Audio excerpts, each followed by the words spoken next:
এই সুভাষ বসুকে নিয়ে 6বার মিটিং করছি। তিনি সুভাষ বসুর সঙ্গে 6বার মিটিং করেছেন এবং মাস্টারদা সূর্য সেনের সাথেও তিনি কাজ করেছেন। কিন্তু আমরা এনাকে কজনই বা চিনি? হয়তো 100 ভাগের মধ্যে 90% মানুষ এনাকে চেনেন না।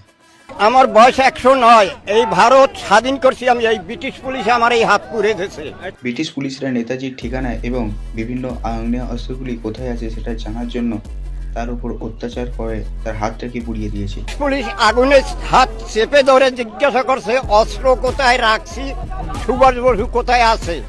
আমার হাতের একখানা অস্ত্র এখানে নিক্ষেপ হইলে আমেরিকা এই দেশে নিচে আমেরিকাতে আমার কেঁপে যাবে যে এই ভারতে জন্য আজ কি হয়ে গেল।